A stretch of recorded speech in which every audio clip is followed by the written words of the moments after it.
tradition to believe this is how a house should look like, and because all the drawings of the houses that you saw look like.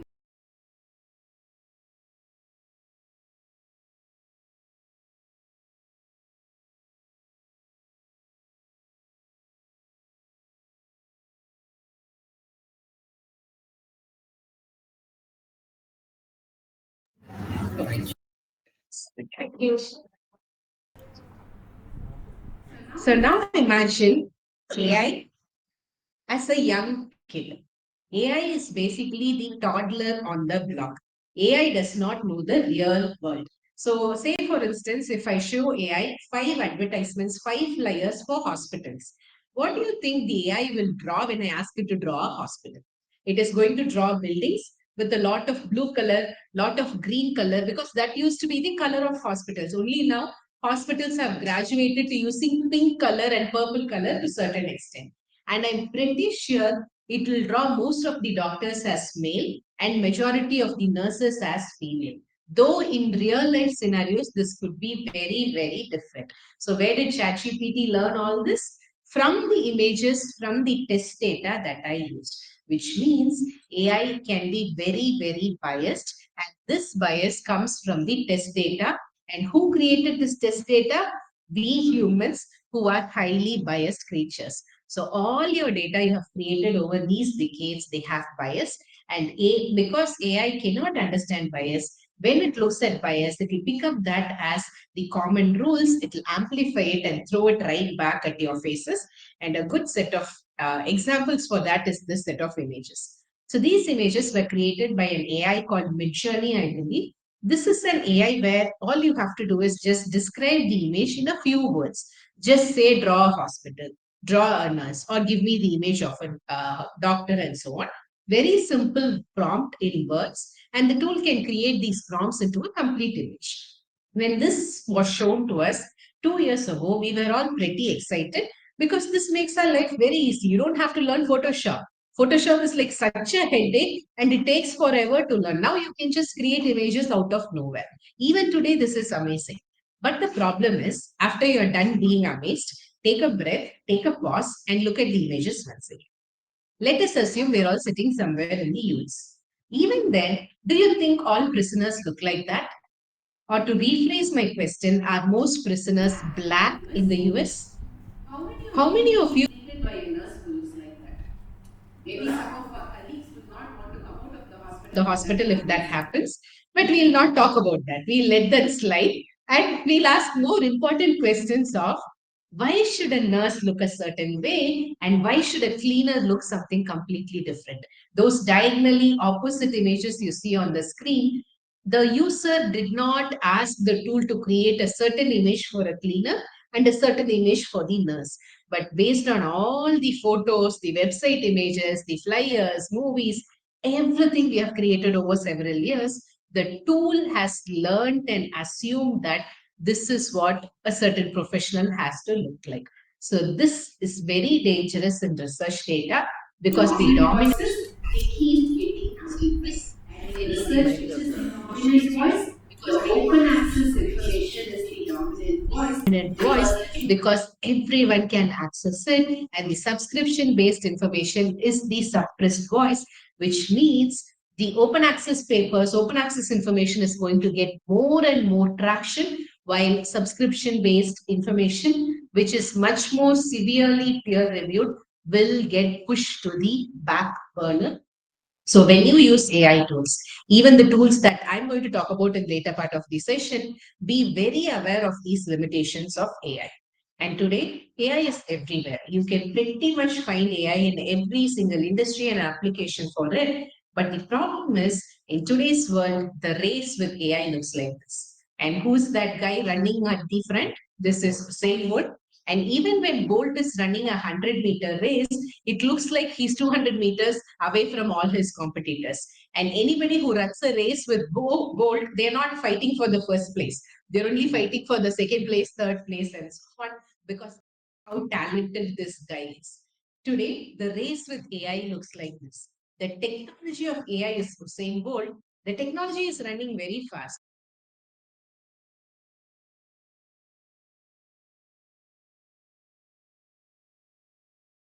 LLMs, they are very, very energy intensive. They have a huge carbon footprint, but nobody is talking about the environmental impact. So this gap between the technology and everything else concerning AI has to be bridged if we are to use AI sustainably, not just in research, but everywhere. So before we even begin exploring tools that can help you with your research writing and publishing, it's important to understand and acknowledge that this entire landscape of AI is very, very complex. There are just so many layers to it, and it is evolving every single day. And we humans do not really understand all parts of this evolution, which means you should be very, very cautious in the way we take AI forward.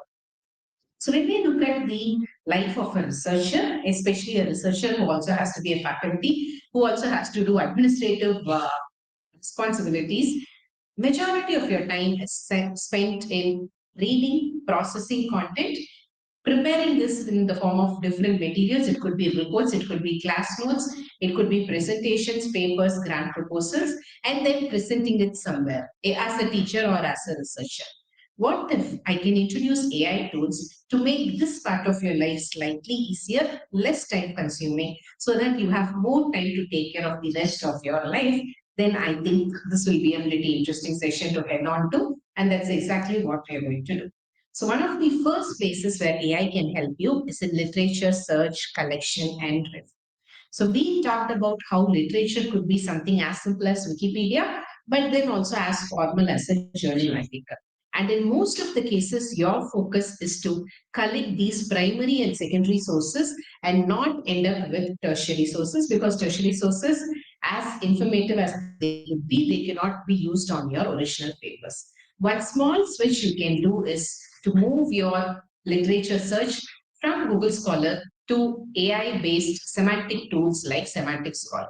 So, how are these two different? They pretty much look the same. So, when you look at the out, this is how Semantic Scholar looks. And you all know this is how Google Scholar also looks like. But at the running interface, the difference is Google Scholar is heavily reliant on keywords.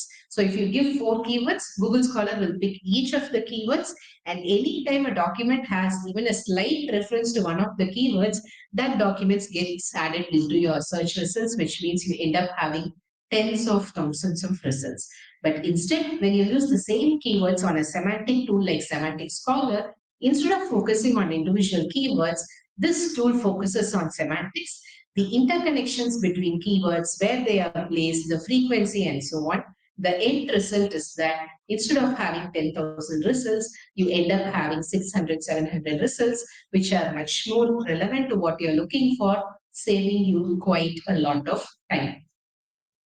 The next wrong notion we have about literature is we tend to look at literature as individual papers, not as an interconnected web of papers. The main reason is we have somehow gotten used to that idea of writing, that idea of consuming papers. But the moment that you make a shift to the way you look at literature, it becomes easier not just to collect literature, but also to process and present literature. So when I say literature is a collection of papers, one of the simplest connections that exist is in the form of citations and references. Say I'm reading a paper in 2017, it has 40 references. By default, now this paper is linked to 40 other papers from the past. And 2017, now we are in 2024, that is 7 years. Say 10 papers have now cited the paper that was published in 2017. Now I have 40 papers plus 1 plus 10. That's a total of 51 papers in the network. And my job as a researcher, once I'm convinced that this paper in 2017 is valid enough, I should go out and find the 40 papers and also find the 20 papers in the forward direction.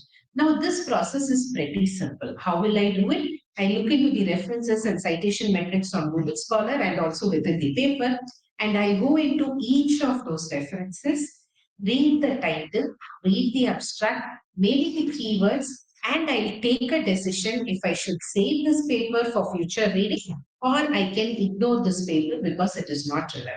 And this process is pretty simple. Does not involve any creativity. Find a paper, look for keywords and title, abstract, and the keywords, and that's that. Decide if you want to save, you do not want to save.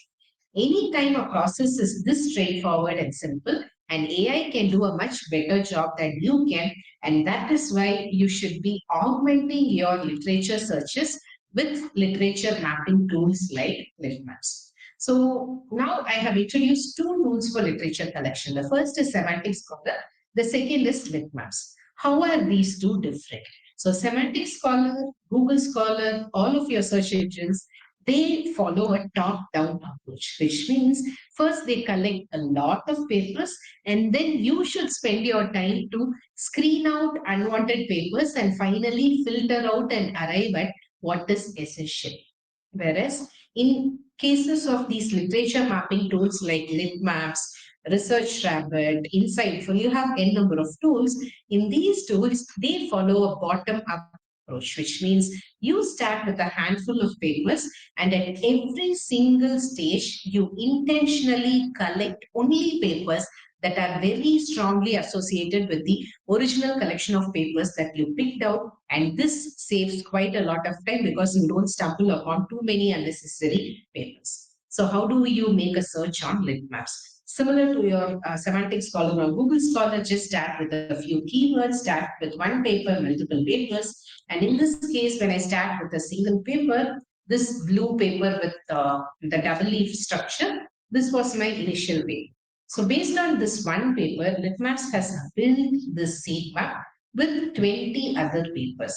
Now these 20 papers are not just related to my paper of choice, which had around 150 references or so, but these papers were selected because they also have a lot of interconnections amongst themselves. So I will show this to you in the hands-on session tomorrow.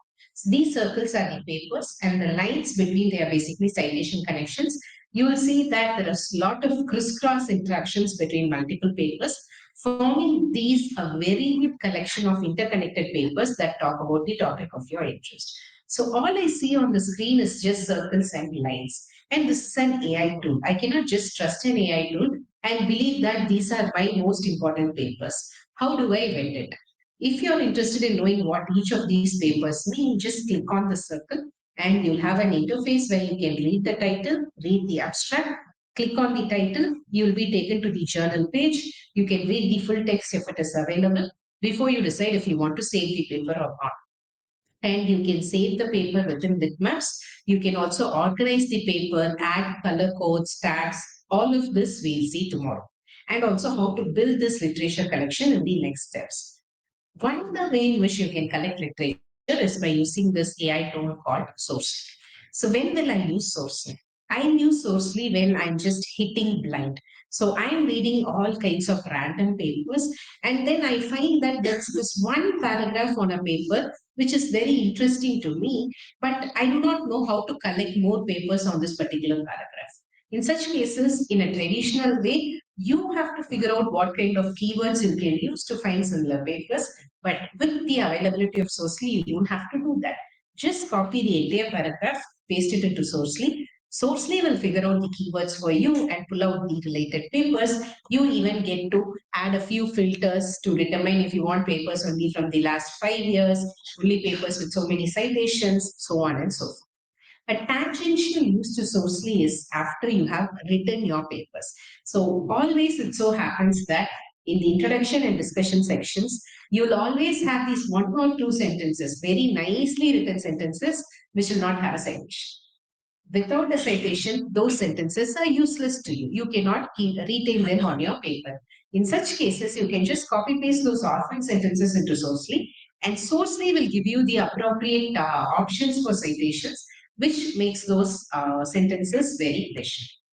The next set of tools I'm introducing are good alternatives to Google Scholar, but then they're also great alternatives to ChatGPT. These are good academic alternatives to ChatGPT.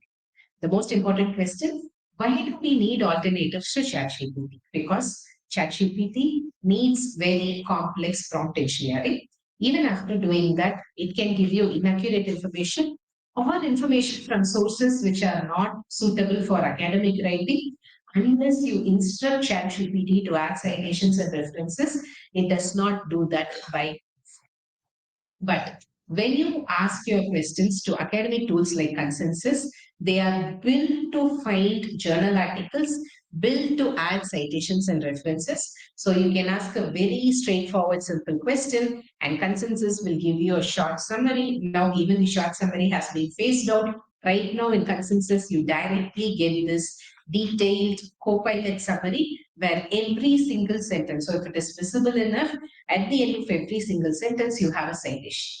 You can just hover your mouse over the citation and a pop-up will come with the details of the paper. You can also scroll down below the summary and you'll have a list of all the 10 papers, top 10 papers based on which the summary was generated. Now, two questions. The first is this content plagiarized? Has Consensus copied this content from existing papers? The answer is no. At least if there is some amount of plagiarism, it was not intentional. Consensus usually works on summarizing information from multiple papers, which gives you a nice non-plagiarized summary. The second question is, okay, if this is not plagiarized, can I copy paste the summary directly into my manuscript? Because we're all trying to finish manuscripts at a much faster pace. So can I use this content as it is on my manuscript? My answer would be go ahead, use it, but only on your first drafts, not on your final drafts. Because though this content is not plagiarized content, remember this is still generated by an AI and it could show up as AI generated content when you run your papers through Turnitin, which now has a flag check, but also has an AI content check. So, and also it is not ethical to copy paste major contents of your paper from an AI. But if instead of staring at a blank page, you want to have some starting point to write your papers, then the consensus summary is a good point to start. A second tool where you can ask your research questions is Elicit. And similar to Consensus, Elicit will give you a summary, it will give you citations, it will give you the reference list, and so on. But more than that, Elicit will also help you create a proper tabularized column of the key information from multiple papers. What kind of information? You can have control over the kind of information that gets added. Say, for instance, I'm a researcher just venturing into the field. What will I look for in papers? I look for research gaps in a paper. Where will I find them? Similar to what I talked about in the morning session. You will find research questions, you will find limitations, you will find future directions. Now I should find this information from a lot many papers, hundreds of papers, and only then I can decide what exactly is the research gap and so on. Now this data extraction step can be outsourced to Elicit. Elicit will collect this information from hundreds of papers in less than a few minutes, making your life pretty easier. And depending on this extracted information, you can then design your research questions or your research objectives. Reading scientific papers is tough. It is also boring on most of the days. This comes from someone who has to read manuscripts day in and day out as a part of the job. So why is this manuscript reading process so difficult? One is because the language is difficult, coming from a country where English is not a first language, and also because the formal language, formal English on these manuscripts is sometimes a bit daunting. The second reason is these manuscripts do not always tell you the full story. Manuscripts are written for experts. So if you're not a top expert, you don't understand why this is important, where is this coming from, what did they do before this, and so on. In such cases, you can take a help from an AI expert called SciSpace Copilot. So the name of the company is this, SciSpace, like SciHub, and the functionality is called Copilot. This robot-like two-dot structure, this is the Copilot feature. Instead of uploading your paper on a PDF reader, just upload the PDF version of your paper into Copilot. Anytime you don't understand a certain paragraph, use your mouse, highlight the section, and on the pop-up, use this feature called Explain Text. You'll get a thorough explanation of every single terminology of the paragraph. It will give you a nice summary, and this will not only work for text, it will also work for your equations and tables. So you have all these very tough engineering equations in your papers, and you want to quickly understand what those equations mean, you just have to click on Explain Math Table, add a screenshot of whatever you don't understand, and the tool will find all the relevant information for you to understand this particular equation better or table better. And once you're done through all of these data extraction processes and so on, then comes a step where you have to actually sit and read these manuscripts. The way we consume information has evolved over the past several years. We no longer read blog posts, we listen to podcasts. We no longer read posts on FB, we watch reels on Instagram. So the way we consume normal information has evolved so much. But the way we read papers, not so much. We still read papers on a screen or maybe read papers on a printed version on a hard copy or so on. So why hasn't this evolved? Simply because papers are not published as podcasts. They are still published in a very conventional way. But with AI, even if papers are published as PDFs, you can still convert them into audio files. That is where tools like Speechify and a very specific academic tool called listening.io can come into real. So these tools are where you can upload your papers, you can upload your class notes, you can link them to your emails, which means when you're commuting to your institution, you can listen to papers you want to finish, you can revise your own class notes for the next class that you have, or you can also upload your own written manuscripts to catch errors. So when you can let your imagination run wild, you'll find so many tangential applications to these as well. Next comes the stage of summarizing, SciSpace, Elicit, then consensus. All of these can give you good summaries, but those summaries are slightly shorter and you have less control as to what papers get added and so on. That is where you can make use of summarizing tools like Scholarly, for instance, where you can upload one paper, you can upload multiple papers, and this tool will come out with very nice summaries called flashcard summaries. These are like few points on one small card or one small slide. And the advantage is that you can download this information as a PPT file. So say you're trying to convert one of your papers into a PPT, or you have a handful of papers which have to be converted into one single PPT, then you can upload it, get it as a PPT. This basically works also for preparing your class notes, summarizing your class notes, not many applications. Then comes the process where you have to write, where you have to add your own thoughts. Even when you're writing a review article, it is not just a summary of information, you should also present your own perspectives. Here again, you don't have to sit and put pen on paper and write, or sit on your computers and type forever. Instead, you can hire your own personal assistants, which will sit as a nice app on your mobile phone or so, apps like AudioPen, where you can just dictate your notes. And these tools, they capture your notes, not as it is, they'll capture it as it is, but then they'll also go one step further, proofread your dictated text, remove some of the unwanted content, structure it properly, and it will be ready for you to download as an MS Word document. Download it, incorporate it into your papers. Your writing now becomes much, much easier.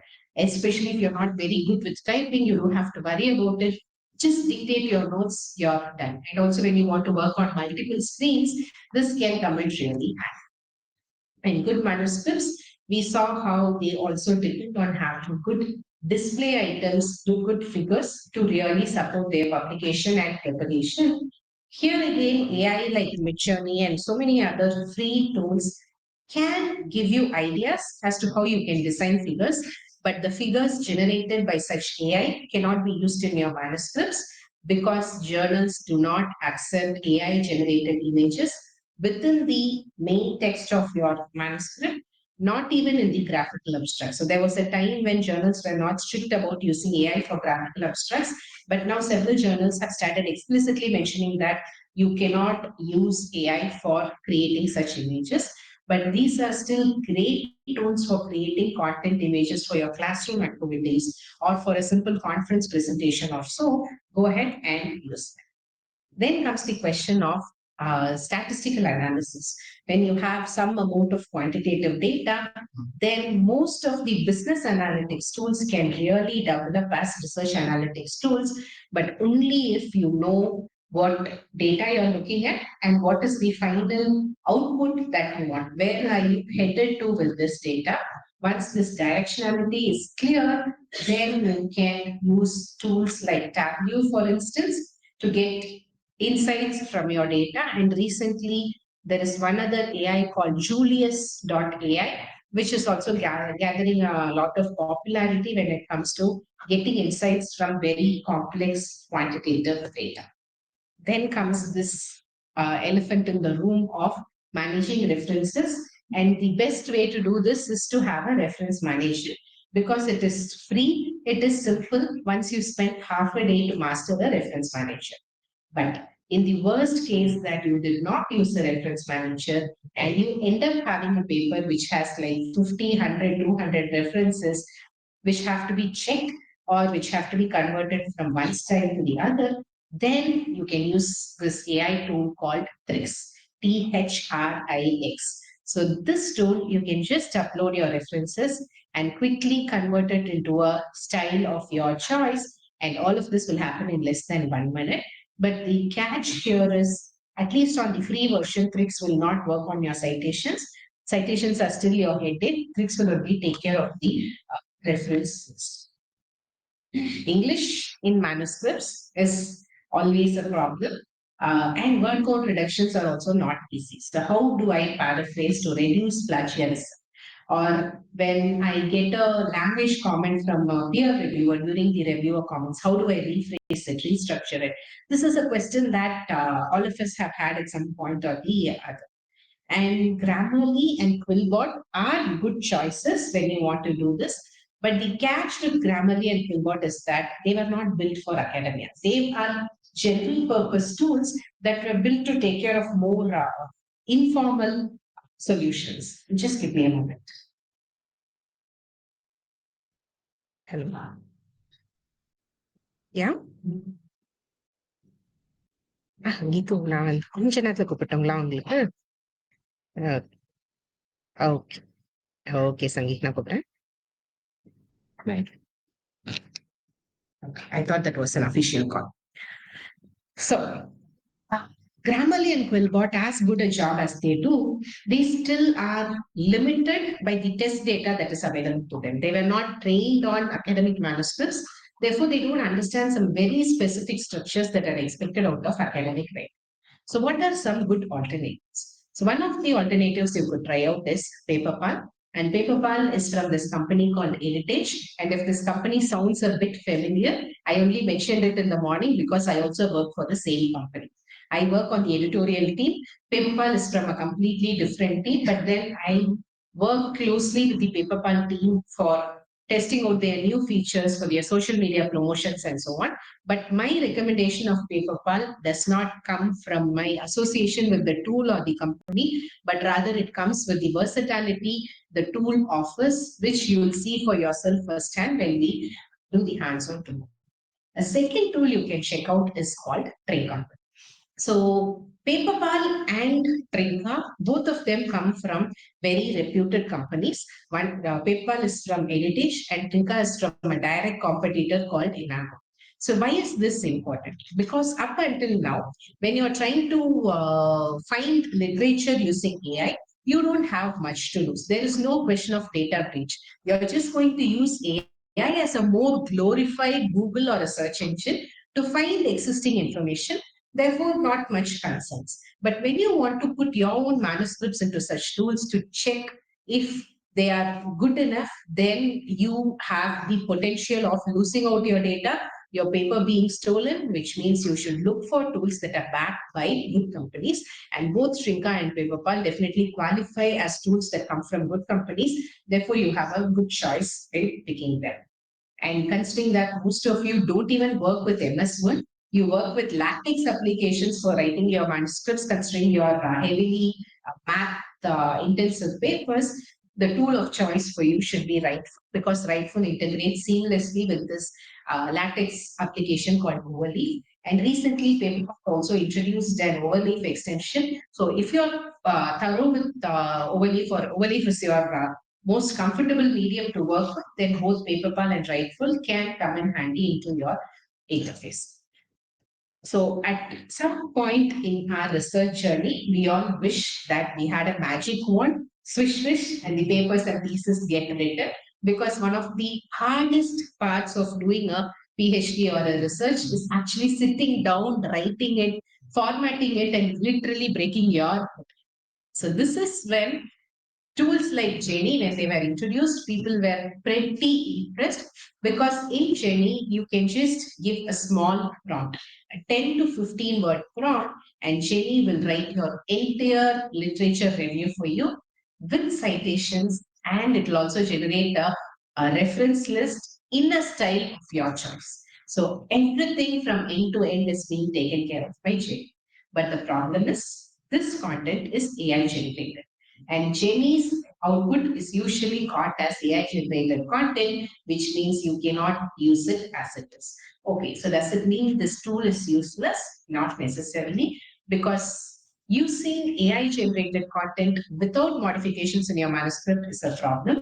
But these are great tools for brainstorming your ideas.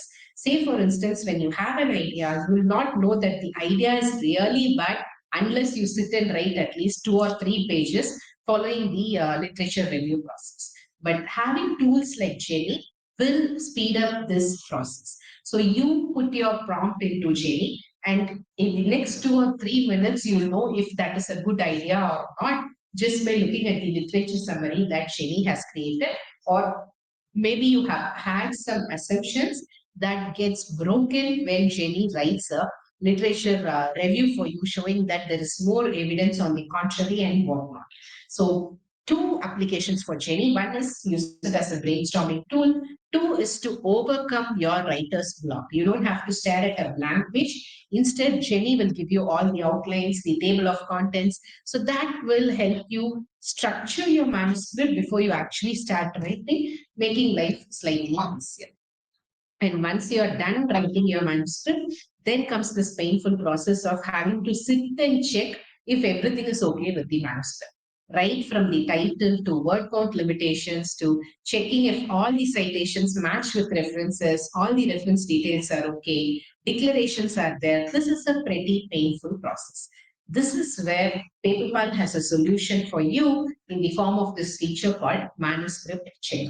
So here you can just upload your final draft manuscript, and PaperPal will check your manuscript for close to 40 different aspects and tell you what is okay, what is not okay. It will check your title, it will check your author details, it will check your abstract, it will check for language, your references, citations, everything gets checked, and you get a report similar to what you see on the screen. And all those green pop-ups, they are all okay. So you have done a good job. And all the features that show a red mark, these features need your attention because they don't qualify or not good enough for a journal submission yet. This report will guide you where changes are required. You will have to make the changes and then submit your paper for the initial submission, giving you a much better structured paper. Of course, you have to also follow the journal guidelines and add those concepts.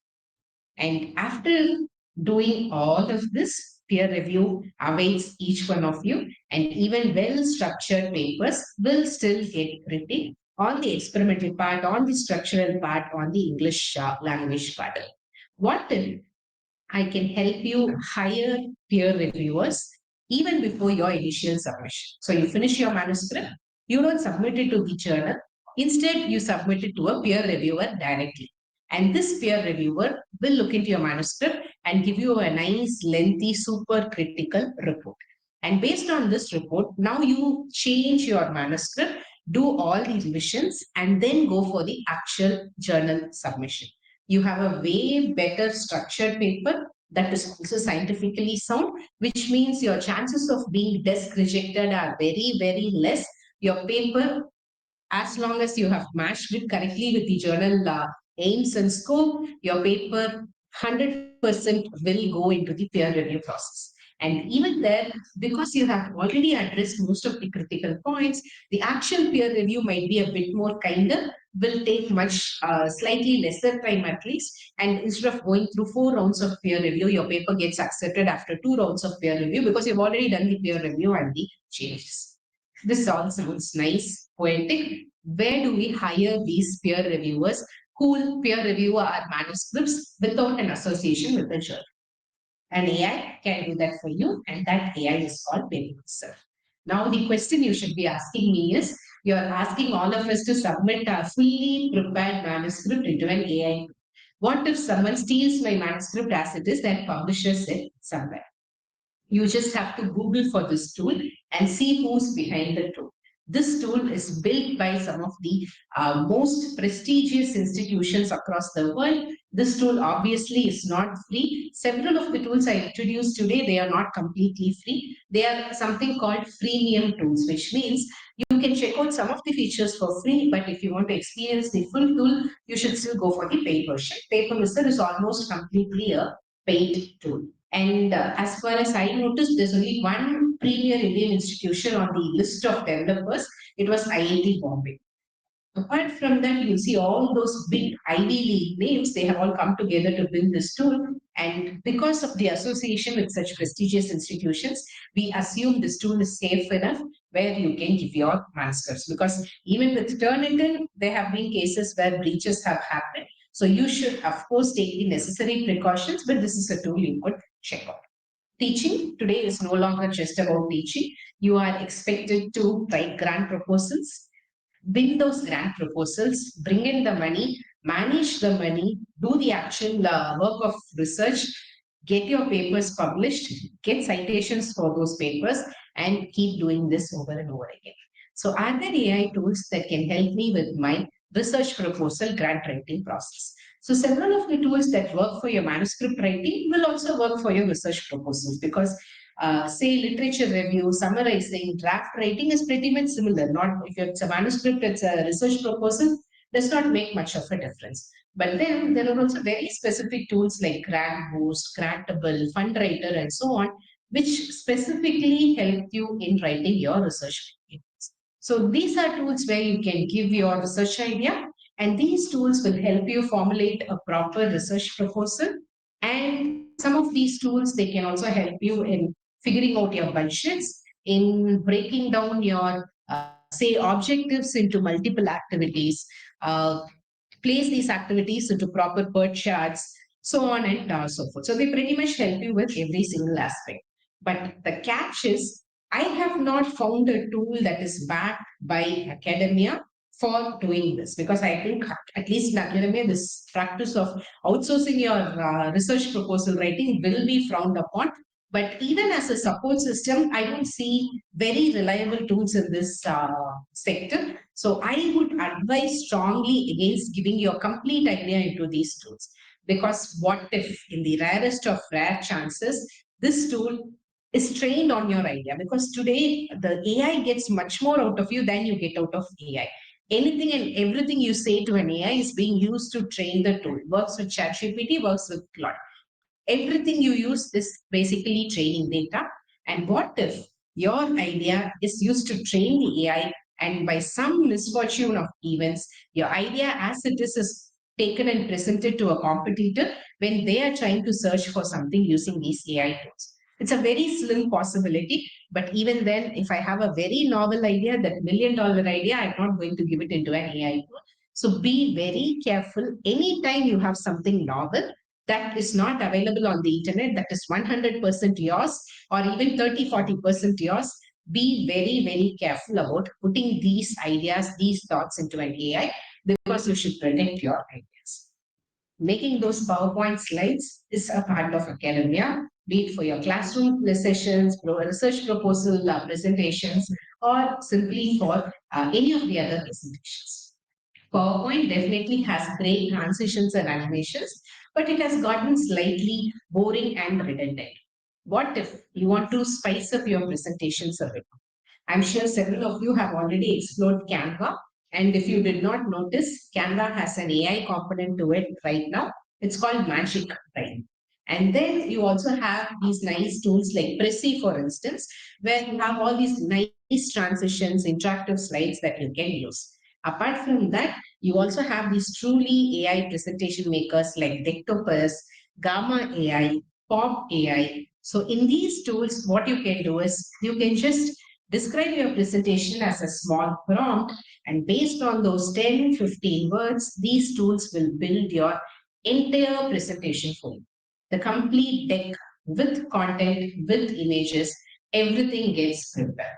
Okay, say for instance, I don't want to give a prompt. I already have the content for my presentation in an MS Word PDF document. I only want to convert it into a presentation.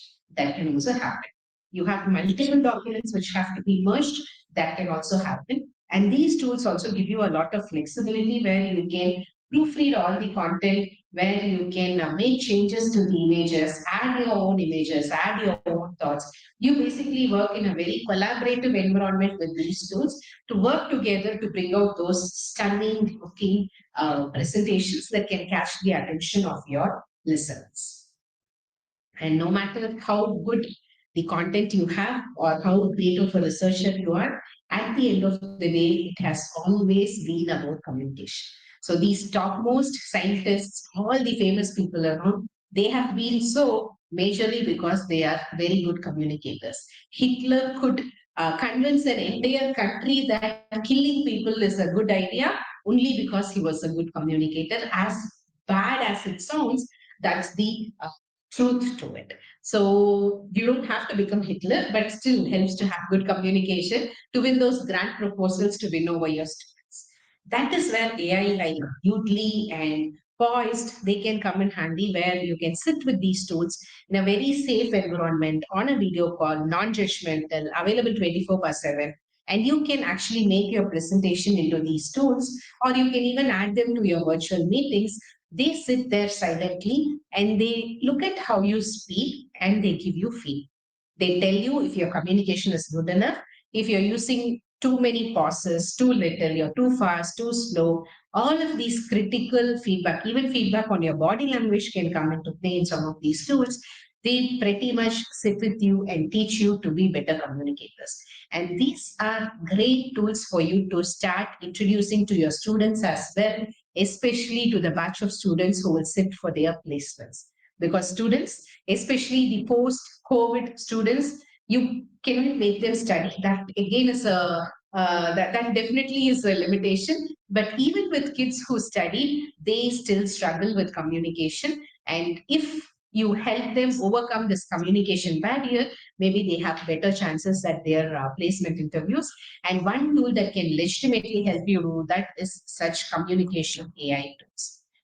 Now that we have quickly run through a great number of tools which can help you in your scientific writing and publishing processes, the question is it ethical for me to use any or all of these tools on my next proposal writing, manuscript writing assignments? The answer is yes, also no. Yes, if you're trying to use these tools as assistants. No, if you're trying to use these tools as replacements to yourself, to outsource major part of your work to these AI tools does not really work as a researcher, because research has its own nuances. It requires a lot of human intervention. You simply cannot outsource it to an AI, at least not at the moment. So, what do these publishers have to say about the use of AI? So it so happened that when ChatGPT was introduced for the first time, some researchers thought it's a great idea to use ChatGPT to generate large parts of a manuscript and then add ChatGPT as one of the co-authors. Because that's what we are used to doing. When someone contributes to our paper, we make them our co-author. And similarly, that happened with these researchers. Publishers were not very happy with it. So they came up with very clear guidelines that stated that you cannot use AI tools in the capacity of co-authors, and you can never add AI as one of the co-authors. So now that that is cleared off, where can I use AI? Where should I not use AI? So you can use AI for very mundane, redundant tasks like proofreading your manuscripts, structuring your manuscripts, creating some drafts, for instance, or slightly enhancing your images. But even then, you will have to still declare the use of AI. Basically, you can use AI to replace editors such as myself. We editors have been around for decades now, working in conjunction with researchers to make your work publishable, good enough to communicate your results. So if you use AI to replace me, you don't even have to declare the use of AI. But when you use an AI for anything more than proofreading, structuring, the basic formatting, make sure you declare the tool you used, why you used it, something similar to the statement you see on the screen. So this statement is from Elsevier, but I'm sure all the other publishers also have similar sounding statements where you are expected to declare that you used an AI tool, the purpose, and also that after using the AI, there was a human check to ensure that the information was valid. Now let's talk a bit about these new tools on the block called AI content detectors. So Turnitin has this feature right now, but at the outset, these tools are not perfect because differentiating between human written content and AI written content is pretty tedious, pretty tricky. How do you really differentiate? So these tools, they look at some of the fancy words that AI uses, like allude or like nuance or like delve, for instance. So when an AI content detector sees some of these very favorite words of ChatGPT, or when it come across some phrases that are unnecessarily long, unnecessarily twisted, or words that humans don't normally use in their everyday writing based on the test data, then this content gets flagged as AI. But what if there was a human, a student, or a researcher who was naturally good with English and words? What if poetry is their way of writing? I, for one, love using all these complex words both in my speaking vocabulary as well as in my writing vocabulary. And now I'm very careful not to use nuance and delve in my writing, lest my content gets flagged as AI generated content. But then that is not fair to me because I love doing that and I have invested quite a number of years in learning and understanding the vocabulary. So AI content detectors are not accurate and therefore never rely on them, especially when you're trying to judge student assignments. You should apply a human filter as well because imagine if you had a student like Shashi Tharoor, all of his essays will get flagged as AI generated essays because this guy never uses human language. He comes up with the most oddest words you can find on the planet and in the dictionary and out of the dictionary to use in his content. So that is definitely problematic. So I ran a small experiment on AI content detectors, especially this detector called CopyLeaks. So I generated a small paragraph using this AI called Jenny, and then I paste this paragraph into the AI content detector. The detector tells me 100% of this text was generated by AI. Fair enough, because I used AI to generate the text. But anytime you have such policing mechanisms in place, there will always be an opposing group which wants to challenge these measures, and that thugs of the AI world, they are called humanizers. So humanizers are basically AI tools that take AI generated content, rewrite it in such a way that content detectors cannot catch them as written by AI. So let's also do a small experiment with them. I picked a humanizer called Stealth Writer. So I take the same Jenny written content, put it into Stealth Writer. Now this AI is going to rewrite my content in several ways. I pick the rewritten content, nicely restructured content, and now I put it back into the content detector, which is CopyLeaks. Now CopyLeaks says this content was written by a human.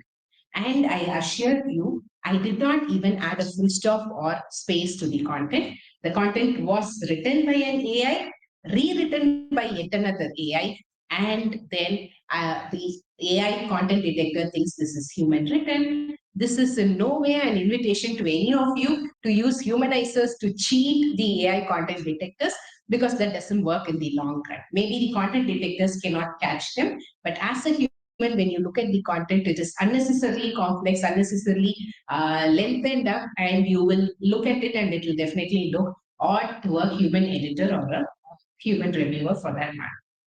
Being a faculty should be primarily about teaching. So do we also have AI tools that can make the teaching part of our life slightly easier? Yes, that happens. And one of the first tools you could check out is eduai.ai.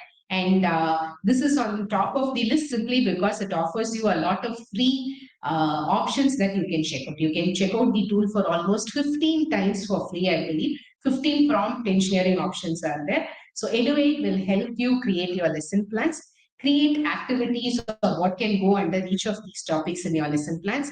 It will help you create assessments, even evaluate some of those assessments, your student assessments for language and all these basic structures, and also to create your presentation content to a certain extent, if not extensively. And you can check this out for free. If time permits, we'll also experiment with this tool tomorrow.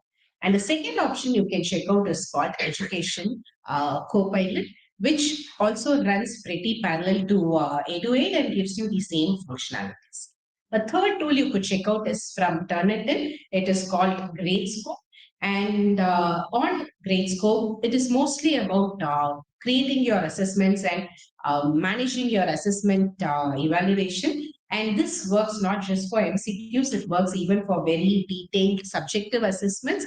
But the catch here is GradeScope is not free. You should register yourself for a demo before you can get a demo from Turnitin. So give me just one moment.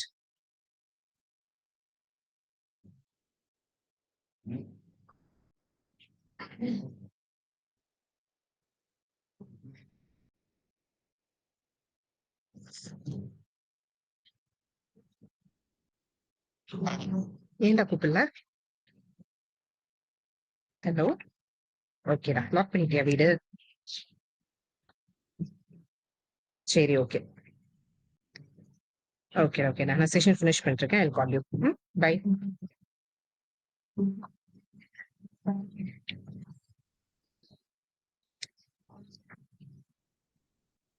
So when it comes to teaching, when it comes to the teaching part of being a faculty, we are still navigating the use of AI. At least when it comes to the use of AI in research writing and publishing, we have publishers who clearly tell us, okay, this is okay, you can do this is not okay, you cannot do this. When it comes to AI in higher education and teaching, the problem is institutions do not have clear guidelines. And as a nation, we don't have clear guidelines. This is true for the entire world. The only conglomerate that has kind of figured out what to do with this AI in higher ed situation is the European Union. So European Union has some draft guidelines as to how you can use AI in higher ed. The rest of us, we are still struggling to understand. And the easiest way out for institutions is to blanket ban the use of AI. It's like, no, you cannot use AI. But imagine AI is here to stay. AI will not go anywhere. It will be right here with you throughout. So what if 4 years down the lane, you have a no AI policy in your institution? You don't teach your students to use AI, and then they go out into the job market. Then they have to compete with students who have been well trained, not just in AI, but also the ethical use of AI. Which of these students do you think will have a good chance at shining in their respective jobs? Obviously not your student, because you did not invest in training them the right way. So not incorporating AI, not learning about AI, so teacher in the teaching perspective is disservice to yourself and also to your students. But this does not mean we are working towards a goal where we want to replace teachers with AI. Because right now, the sentiment is we want AI to augment, not automate education. We want AI to augment the effort of human teachers so that both the teachers and the students have a much better experience in their classrooms, not to automate the entire process and do away with teachers. So remember, when it comes to AI in higher ed, we are still looking at AI assisted classrooms, but these classrooms are still going to be led by human teachers who are well trained and who are well aware of what AI can do, but then also what AI cannot. So now coming to the question of should students be allowed to use AI? I think I've already answered it. My take at every single table, every single committee meeting that I have had an opportunity to sit at, I have always advocated for introducing AI to the students because AI is here. You cannot run away. But how do we do that? It's all nice to say that include AI, but how do we include AI? One of the simplest suggestions that I normally offer is say you have 5 assignments in a semester. For 4 assignments, you keep your policy. You tell students you cannot use AI. If you use AI, you'll be penalized. I will not give you marks. But for one of those assignments, encourage them to use AI. But the problem with encouraging students to use AI is you can no longer evaluate the end product. So if you say, okay, I'm going to give you an essay question, use AI and bring me the essay, the process is a complete waste because the product does not mean anything. The essay can be generated just like that in a few seconds, in a few minutes. So if you cannot assess the product, what should you be assessing? You should be assessing the process. Set a question in such a way that the students cannot find a direct answer using AI, but to arrive at the answer, they should be using one or more AI, and the student, whoever uses the simplest or the most efficient set of tools, or who discovers a completely new tool that is relevant for your classrooms, that is the student who gets the highest marks. So when you incorporate AI into your assessments, everything has to change. You cannot keep asking the same question. You cannot keep doing the same evaluations that you do today. You will have to do a complete paradigm shift in the way that you run your classrooms and evaluations. But this is inevitable. You have to start somewhere, and the best place to start safely is at one of the assignments in a semester and also in your formative assessments. When you want to use AI for evaluation, so say just having EduA to evaluate your student assessments becomes really easy, but you cannot use that on your final exams because you have university regulations and your own institutional regulations, but you have much more freedom as to how you want to run your formative assessments. The assessments you run every 2 weeks or every month or so, run them, test them, experiment them by giving questions on an AI, asking the students to submit an online submission and then using an AI to evaluate, to educate yourself to see how it works and also to be closely associated with these tools. I personally believe that this is the right way to go. So if you're someone interested in Greek mythology and all these mystical stories, this story must not be new to you. There was a time when fire belonged only to the gods. Man did not have fire, and gods preserved the fire with all their life, and they did not want to share it with humans. It is at this time that a young god called Prometheus, who was very fond of humans, he saw that these poor humans were suffering so much because they did not have access to fire, they were getting eaten by animals, they could not move in the dark, and so on. So he brings fire up from the heavens or whatever is up there down to earth, down to humans. For this, Prometheus was punished for eternity. I'm not sure how true the mythology is, but I'm pretty sure that when fire was discovered for the first time, not all humans were. Some humans could see what great potential that fire brought along, because without fire, we don't have the industrial revolution. We pretty much will not have anything we have today if fire was not discovered. But not all humans could see the potential. Several of them would have been severely afraid of the destruction that fire could cause, and this would have hindered how fast fire became usable in the everyday life.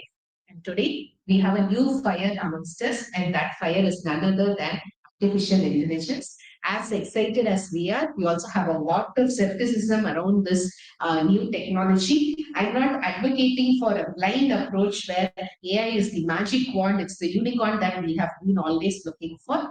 But despite its innumerable problems, AI also has a lot of promising features, especially in research and in teaching your classrooms. There are so many ethical ways in which you can use AI. AI is not all bad. So I would say approach AI with an open mind, and maybe it will surprise you in more ways than you know.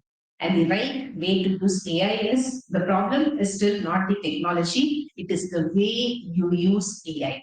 Use AI to outsource redundant, boring, less creative tasks so that you have more time for higher critical thinking and creative tasks. If you do it the other way around, you will develop AI that will replace humans and teachers in a very short term, and then you are the ones who will become redundant. So it is all about how we approach AI and how we use AI. If you use it right, then everything is going to be fine. And this is the program I was talking about in the morning, our 10-day workshop that will happen in in January between 6th and 17th. We'll cover some parts of this workshop on the hands-on session tomorrow. But if you're still interested in exploring a much longer program, you can write to me and I'll be very happy to share the details with you. And this slide you already have, but now this is a much more important slide with the QR code that will take you to a feedback form where I like to personally hear from you about your experience with the session. Also about where else do you think AI can help you be better as a researcher, as a teacher, as a human being in general. I would be happy to add these components to upcoming sessions. And as a thank you note for you spending your time to do this, I will share a PDF of the list of tools that we discussed today. It also has some additional tools so that you'll have a ready reference anytime you want to quickly check back what tools are reliable enough to start off any process in your writing, teaching, and so on. So 2 minutes to submit the feedback form. In the meanwhile, I'm open for any questions, any comments, something you want to discuss, anything.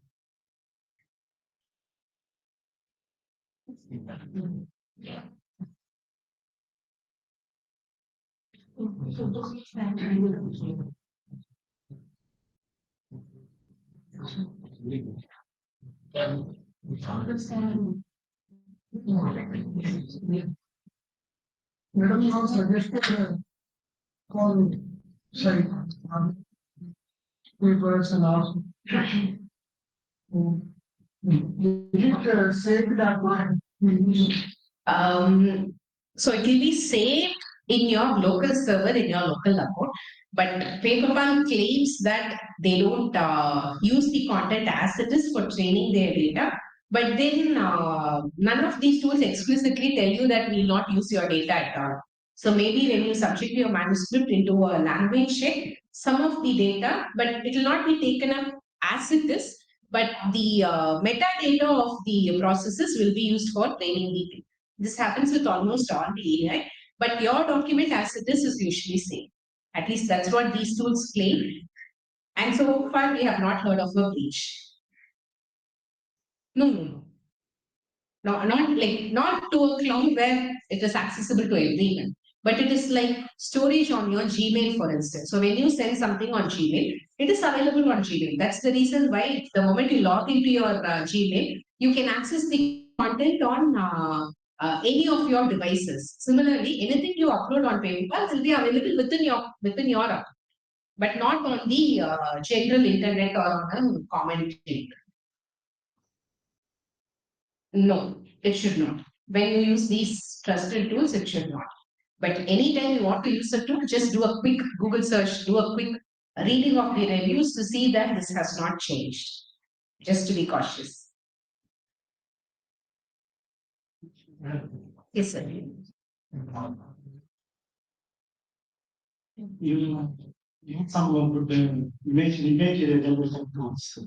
Sometimes during the research writing the publications, you need to draw some flowcharts and graphs, some diagrams. So it's a really good tool. Yeah, you can try out eDrawMax. I don't know why that slide did not pop up. So that tool is called eDrawMax. Simple E, DRAWMAX. eDrawMax is a tool. I will give you a quick demo tomorrow where you have a lot of these nice templates for all your electrical engineering diagrams and your flow charts. For everything, eDrawMax has templates. In addition, it also has an AI feature. So when you want to draw something, you don't have to exactly draw. You can just describe it using words, give all the components, and the tool will bring out the diagrams for you. It's very basic right now. It's still in beta version, but I think once it develops, it will be a really good tool. eDraw is one very famous module when it comes to flow diagrams. And all your block diagrams, electrical circuits, all of that is available on eDrawMax. And also you have something called draw.io, which will help you with your engineering pictures, engineering diagrams. Very smart way to reduce AI storing quality. So, okay. I don't know if it is a smart way, but using humanizers is a way. But if you overuse humanizers, then your content will look very bad. Like as in, when you try to read it as a human, it will not really sound good. But if your only goal is to reduce the score at certain sections, then humanizers could help you. You have a lot of humanizer tools, and one of the tools that I checked out is called Stealth Writer. Usually what I observed when they get one AI tool and again you put that into one AI tool. Some words is not properly formal language what we are looking for. Right. It's a way we need something to replace the again all the sentences in order to read article. That is the problem right now. So you can use paraphrases from Paperpal Trinka because they understand your formal language better, but that does not mean they are 100% accurate all the time. They also make errors sometimes. So a lot of human intervention is still required even when you use AI. So it's not like you can just put your paper into a tool, trust it will do a good job and sign off. Doesn't work, at least not. Mostly these are all paid versions. Yes. They're all paid versions. Almost all the tools, they have paid versions. If you want to use it minimally, then maybe the free version will work for you. But if you want to use it extensively, then it will not. They have limitations. Basically, we can use volume of Purita way. Check this one. We are keep for the whole government based on it. We have any data of the like a free tools to check that. No. Even if there are free tools, I would not trust my manuscript into a free tool because it's your own data. So it's never a good idea to use a free fact checker. Unless it is a version of Turnitin that you have for free, even then I wouldn't trust that because Turnitin is a pretty costly affair. And if someone tells you it is free, then something is wrong there. So one option you can have is you can tie it with consultancies which have access to Turnitin. They offer blank check at very nominal costs. Like they charge you for 10-15 pages, they charge you around 250-300 rupees or so. That is one option you can have. In currently, we have an option whether we choose to go for the cloud store or not. I don't know, remain use go for the online, then you will automatically self-evaluate. Yes. When you use Turnitin or when you submit your papers even to a consultancy, you should specifically tell them that the manuscript does not have to be stored anywhere. If it gets stored, then yes, it will end up as self-plagiarism later on. But with these tools like Paperpal, Trinka, Rightful, they do not store your paper into the internet. They do. It's a completely outbound system. It is not connected to your main storage. What you want to cut down? 18%. They said like what minimum charges you charge for. Okay. So our process is completely AI free. I know it's very contradictory coming from someone who keeps talking about AI but does not use AI in her own startup simply because the document does not belong to us. So we'll be more than happy to use AI, but having the legal frameworks in place is such a hassle because we have to trust that a third party will not betray our trust so that it does not affect our clients. That's the reason why we don't use AI. It's completely manual editing. And the charges range from 2000 to 3000 INR for every 1000 words. And this will include thorough proofreading, revisions, rewriting in sections where required, sometimes even to reduce your plaque score. So we have several clients where they have a plaque score of 30%, 40%, but then they are not able to rewrite it. And in such cases, we also offer rewriting services. And during the first round, we do proofreading, editing, and we also give you suggestions as to how you can improve your manuscript. So we tell you, okay, the discussion section is not good enough. You have not added the significance. You have not added limitations, so on and so forth. And then you make the changes and you submit the manuscript back to us for a second round of thorough editing. And only after that happens, then you go ahead and submit it to the journal. So all of these processes are included into a single cost because it doesn't make sense to have one round of editing. So we have one consolidated price which will include all the steps or activities. Yeah.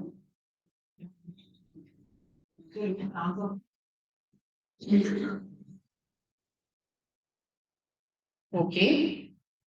So far, we have not heard of a case, but could happen, right? So, not intentionally by the companies or by the tools, but that is a risk you take anytime you put anything onto the internet. The risk with these AI tools is the same risk that you have when you try to send it on an email or try to save it on your Google Drive, for instance.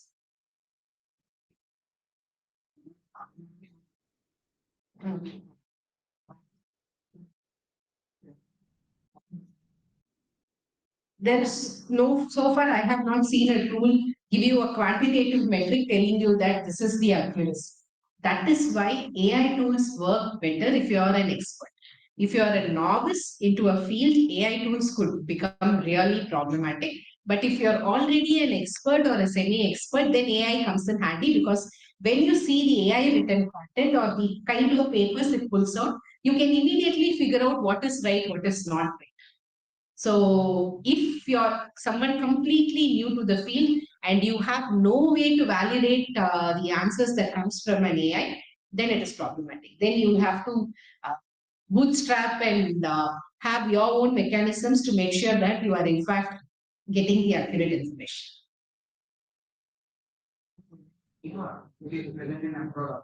Which one?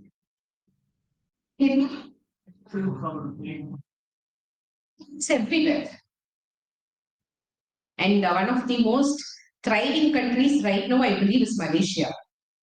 So Malaysian universities, they have these offers where you'll find even on LinkedIn, you'll find suddenly there is a surge of researchers who have suddenly become postdoctoral researchers in Malaysian universities. So these universities, they tie up with Indian researchers and researchers across the globe through this small loophole called postdoctoral research. And then they pretty much engineer papers, mill papers, all sorts of things they do have. Okay. Can you tell something about PMRs? What is that? Okay. So for your second question, I have not had much experience directly with it, but I know it is a great program because it pays pretty well. But then what I understand so far is that the Prime Minister Fund is only awarded to students, scholars who are associated with pretty reputable institutions and also with very reputable supervisors. So if you want to win the grant, you have to be at the right place with the right people. And that's the only way. It's not based purely on merit, which is the case with several other initiatives, but this is more skewed towards all these high-end institutions and supervisors who have more leverage, more pull with the government. And to answer your first question, in today's scenario, it's very difficult to define a good researcher because if you look at metrics, if you're only looking for a researcher who has been on the 2% Stanford list, then maybe you're looking at the wrong kind of researcher. And also, when you ask for a good researcher, you should be able to define who is a good researcher according to you. So, do you want to be with someone who's popular, who's on these top lists, who has 100 publications in a year? That is a system. Do you want to go into it? Is a personal question that you should answer. But as an individual, as a subjective answer, for me, a good researcher is who does research ethically, who publishes good number of papers, but then all of that has to come within the ethical guidelines. And also, someone who has a lot many publications might not be a good supervisor. So someone who has more publications does not automatically qualify to be a good supervisor. So if you're asking in terms of a good supervisor must be like a teacher who is willing to see their students succeed, sometimes even beyond themselves, right? So not all supervisors are like that. I'll never work for someone who micromanages, who's toxic, who'll kill my mental health. Not worth the trouble when you have so much of opportunities, not just in academia, but also in the industry. So if I have to pick someone, I'll talk to their earlier students who have left the lab, and especially if someone has discontinued their PhD from the lab, that is the person I want to talk to understand what exactly went wrong. And if possible, I'll take up small fellowship opportunities. So, say a 2 month, 6 month fellowship opportunity with the lab, work, understand the lab culture before I commit to a 5 year PhD program. Because this is your entire life. You cannot just blindly jump into it, and then coming out of it is an altogether different story there. So basically define your own metrics. If you're someone who's very cutthroat, then maybe you want to work with someone cutthroat. But if you're someone who wants to be laid back, who wants to be ethical, then you should look for someone who is so. Maybe you will miss out on a few publication opportunities, but you'll still have your reputation intact. Your conscience will be in the right place. But if you want the Stanford 2% list, go ahead, suit yourself, and publish 100 papers. If that is the game, then yeah, it's a very personal choice.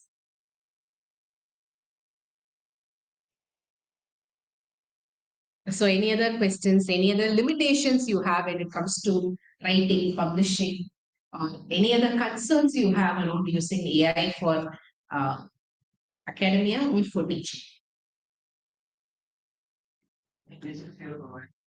Right.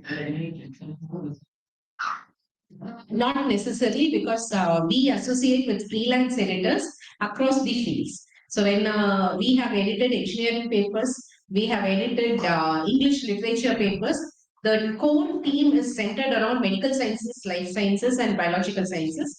But then we have edited papers across the spectrum. We find the right editors because it is difficult to edit a paper without the subject matter knowledge. Sometimes we have done English proofreading in a cross-sectional way. So if you want only the English to be proofread, we don't need subject matter experts. Most of the editors we have, they can do a decent enough job on a general editing. But for proper structuring, revising and so on, we'll match your papers with a good editor. And if we don't find the right editor, we'll have to reject your job. That's what we normally do because we have a reputation to protect. We cannot do it, then we just say we cannot do it. Yes, very soon, maybe in half a decade or 1 decade or so, even within teaching, because already it is happening, right? In Bangalore, we had this company called Dukan, especially all these customer support jobs, they are quickly being replaced by AI. So even in India, Dukan, one fine day, the CEO, he was a very young guy, he woke up and he replaced almost 90% of his customer care staff with AI.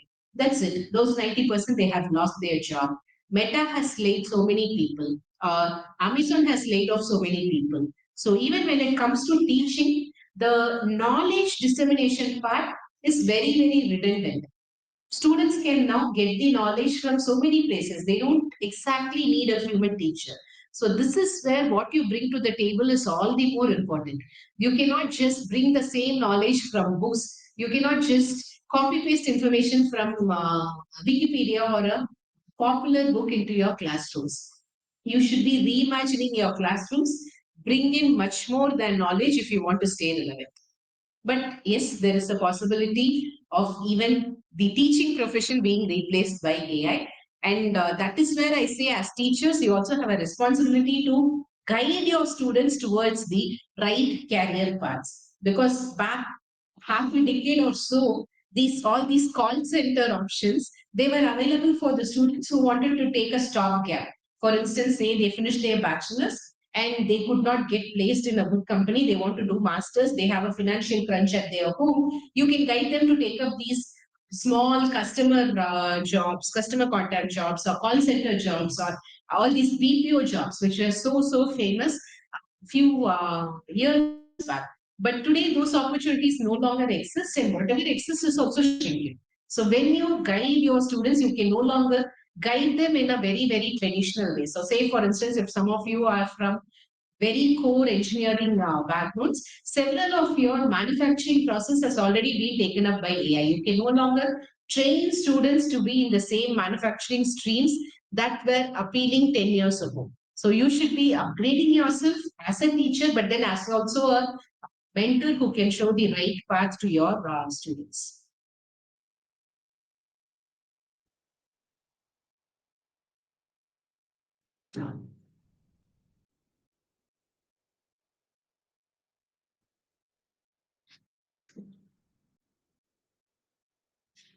So anything else before we part?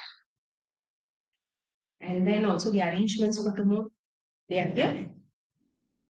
Okay. So those of you who want to be a part of tomorrow's session, you should come with your laptops. Yeah, your charging cables, and some arrangements will be made for charging your laptops here, and Wi-Fi is here possibly. So then we can go on the hands-on session. And if you have some of your colleagues who are joining, then let them also know that if they want to experience the hands-on, then they should bring in their laptops.